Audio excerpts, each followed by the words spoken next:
সেই ভাষাতে স্বরবর্ণ পড়ি, সেই ভাষাতে বিদ্যাসাগর মেয়েরা আগে পড়াশুনো করতে পারত।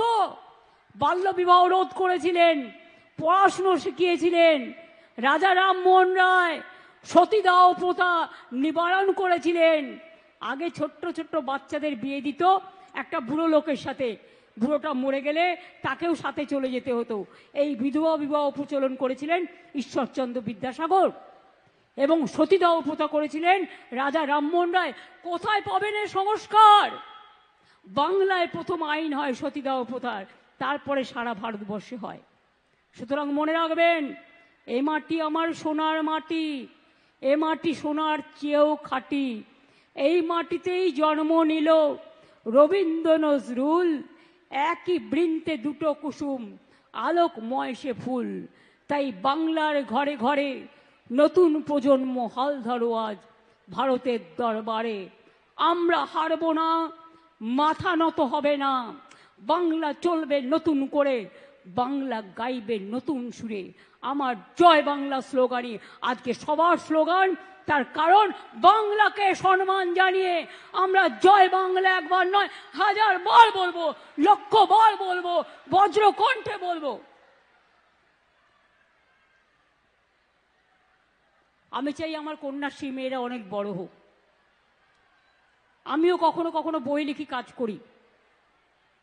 কন্যাশ্রী মেয়েদের মধ্যে কেউ পাইলট হয়েছে, কেউ ডাক্তার হয়েছে, কেউ ইঞ্জিনিয়ার হয়েছে, কেউ টিচার হয়েছে, কেউ প্রফেসর হয়েছে, শিক্ষাশ্রী থেকেও হয়েছে, মেধাশ্রী থেকেও হয়েছে, ঐক্যশ্রী থেকেও হয়েছে। সবাই, আমি মনে করি বাংলা সংস্কৃতিকে যতই হিংসা করো কিচ্ছু লাভ নেই। ভাষা সন্ত্রাস মানব না, বাংলার অসম্মান মানব না, বাংলার অপমান মানব না। আজকে তুমি ক্ষমতায় আছো, তাই বাংলাকে ভাতে মারার চেষ্টা করছো। বাংলার সব টাকা ইকোনমিক ভাবে ব্লকেট করে দিচ্ছ। ভাই, আজ তুমি আছো, কাল তুমি থাকবে না। তখন তোমাদের কি হবে, তখন তোমাদেরও বুঝতে হবে। যেমন দেখাবে মানুষ কিন্তু তেমনই দেখাবে। Charity begins at home. নিজের থেকে শিক্ষা নাও। আমি মনে করি মানুষকে অবজ্ঞা করা, অবহেলা করা, কুসংস্কারচ্ছন্ন করা, আর তারা ঠিক করবে।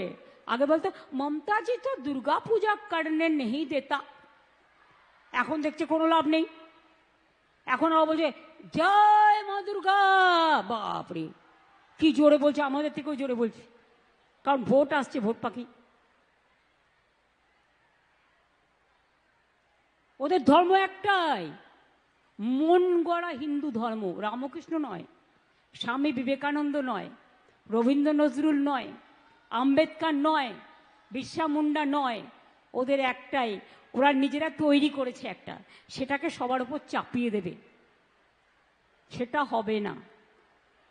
সেটা আজ কেন, 1000 বছর ধরে চেষ্টা করলেও হবে না। বাংলা তার নিজস্বতায় সমৃদ্ধ এগিয়ে যাবে। আজকের যারা ছাত্রছাত্রী, আজকের যারা কৃষক শ্রমিক, আজকের যারা যৌবন, আমি মনে করি তারা আগামী দিনেও বাংলা মাকে রক্ষা করবে, বাংলার মাটিকে রক্ষা করবে, বাংলার সম্মানকে রক্ষা করবে। আর ক্ষুদিরাম অনেক তৈরি হবে, নিজের গলায় ফাঁসি করে দেশের জন্য বলিদান দেবে, কিন্তু মাথা নত করবে না। এটা মাথায় রেখে দিন। আমি এইটুকু বলে, আমার মা বোনেরা অনেক দূর থেকে এসছেন, যে লক্ষ্মী সেই সরস্বতী। সতী সীতা, সীতা সাবিত্রী, সতী দময়ন্তী, অহল্যা বাই থেকে শুরু করে রোশেনারা, জাহানারা, বিরসা মুন্ডা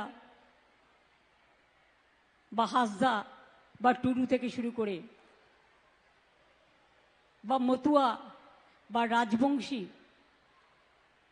বা নানা জনজাতি থেকে শুরু করে সবাই মানুষ। এটা আমাদের সবচেয়ে বড় পরিচয়। মনুষ্যত্বের জয় হোক, মানবিকতার জয় হোক। শুধু শিক্ষা হলেই মেধা হয় না, মেধা জন্মায় মাটির ঘরে। মনে রাখবেন, মেধা জন্মায় গ্রাম প্রান্তরে, গ্রামের অন্তরে। আমরা যারাই শহরে থাকি না কেন, আমাদের সকলের একটা করে নিজস্ব গ্রাম আছে। ম্যাক্সিমাম যারা কলকাতায় থাকেন, বিভিন্ন জায়গায় থাকেন। কাজেই আমি রাঙামাটিকে প্রণাম জানিয়ে, বর্ধমানের শস্য শ্যামলা আমার সবুজ মাকে প্রণাম জানিয়ে, সবুজ বিপ্লবকে প্রণাম জানিয়ে, মায়েদের সকলকে প্রণাম সালাম জয় জোহার জানিয়ে, ভাই বোনেদের আমার অনেক ভালোবাসা, শুভনন্দন, শুভকামনা জানিয়ে, আর আমার ছাত্রছাত্রীরা জয়ী হও, জয়ী হও, জয়ী হও, জয় হে, জয় হে, জয় হে। মাথা উঁচু করে দাঁড়াও এবং একদিন বলবে বন্দে মাতরম, একদিন বলবে জয় হিন্দ, আর লাস্টে বলবে জয় বাংলা।